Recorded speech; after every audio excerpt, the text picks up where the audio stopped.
Everyone, welcome to tonight's meeting of Town City Toastmasters Club. I'm Bill Siegenberg, and if we all could pledge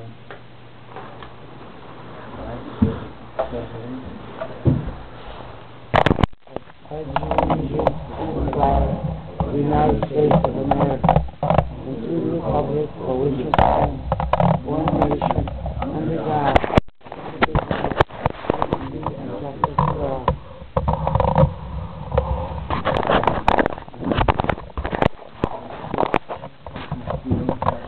I'm actually acting president, so I have a couple of things. I did want to go over one thing really quickly.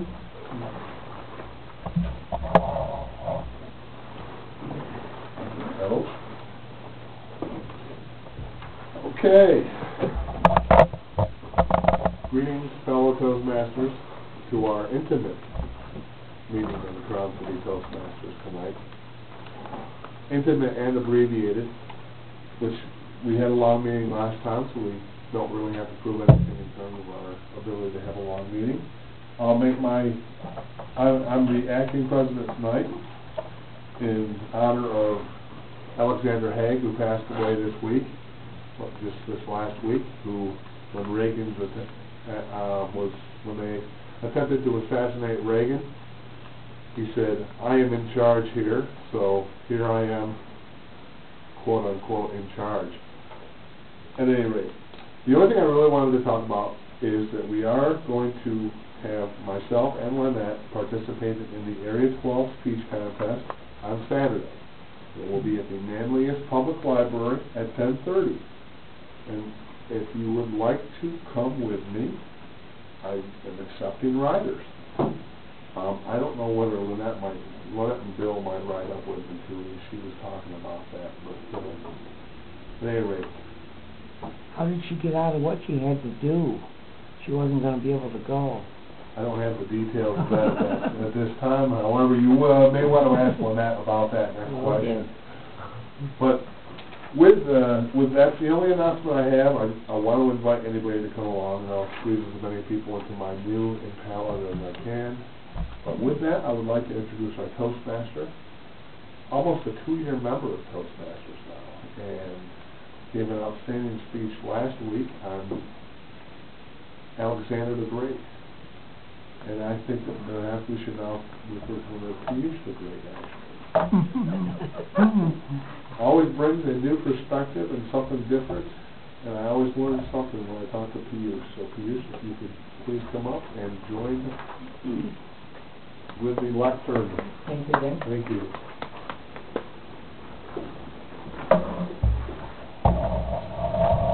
Dear fellow Toastmasters, today I don't have any guests, so anyway, today's theme of the meeting is patch, and I wanted to talk something about my experience with patch. I was in India. I was born and brought up in Mumbai, which is a kind of a city as big as New York City, and all of my life I've been staying in the apartment building kind of thing, and we had a couple of neighbors who had pets, but in that building there were half a dozen of stray dogs just having a resting place. And like in many cities there are a lot of stray dogs. We had stray dogs there too, and they were great, and we had a lot of fun. The only thing we had during the monsoon season that all those dogs come in the building and they don't have any other place to stay, and then they try to spread all their pieces on the stairs. So that was kind of not so welcoming to say. But anyway, but if the pets are trained and if they are cared well, they are one of the best friends of human beings, times and ages. And they are also stress relievers, as I was talking to Jimmy the other day, beautiful today. And it is really nice that in America people are very fond of meat pets, and in India too, they are, but not to that extent. But that reminds me of a mythological epic that we had in Hindu literature, and there is a story of a person called Yudhishthira, and he was a son of God of righteousness, and he had four brothers. So at the end of the season, when everybody had to leave this world, they were going to the heaven, and eventually all his brothers fell and died, but one dog who was accompanying him all the way to the gate of the heaven. And when he reached that heaven, the gatekeeper said that, Lord, you are allowed to enter the heaven with your own body, except this dog, because dog has no right to enter the heaven. But since that dog had accompanied him all through his journey, he refused to enter the heaven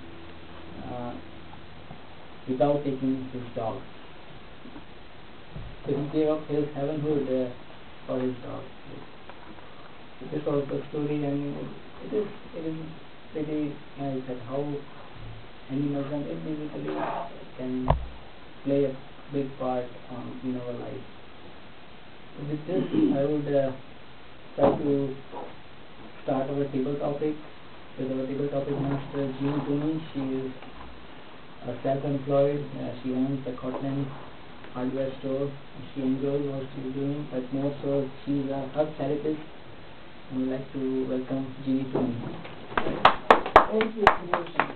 We had fun talking the other day because I told Jim when we didn't have a lot of roles were filled. I said I do table topics, and I hemmed and hawed, and I said something easy that everybody could talk about would be pets. And so I emailed Push, and he called me up at his lunch hour a couple of days ago, and I said pets, and I'm glad he shared with us pets in India. I had many pets as a child. A lot of them were wild animals. We had dogs and cats, of course. We had a parakeet that we found on the clothesline outdoors in the fall that we had for many years. We had raccoons and skunks and squirrels and many different animals, even a woodchuck, but I was too young when my parents had the woodchuck. But what I'd like to hear from today is from different people, is what pets have meant to them in their life so far. What pets have done for you, if any of you had, or if you haven't been able to have a pet for a reason. Annette, would you speak to that?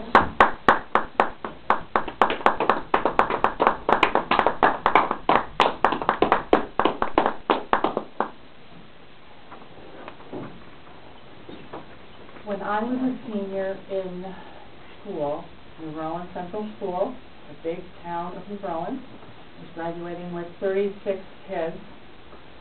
I wanted a pet so bad, and the pet I wanted was a hamster. And I convinced my parents that I had to have one because I needed it for a science project, which wasn't really true. But I did get a pet hamster, and I got it for Christmas from my friend, and we didn't know what to call this little furry thing, and because I got it for Christmas, we called him Noel. I'm not sure whether it was a girl or a boy, and we ended up calling him Nunu. The funny thing about it is my father got very, very attached to little Nunu, because I went off to college, and Nunu had to stay with my parents.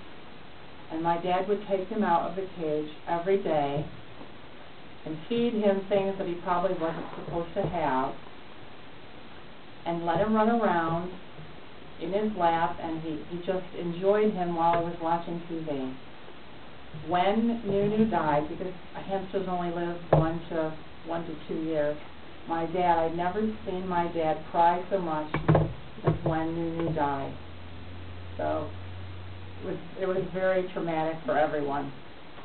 since then, I worked at daycare centers as directors, and we've always had a hamster or a small vermin, as my husband calls them.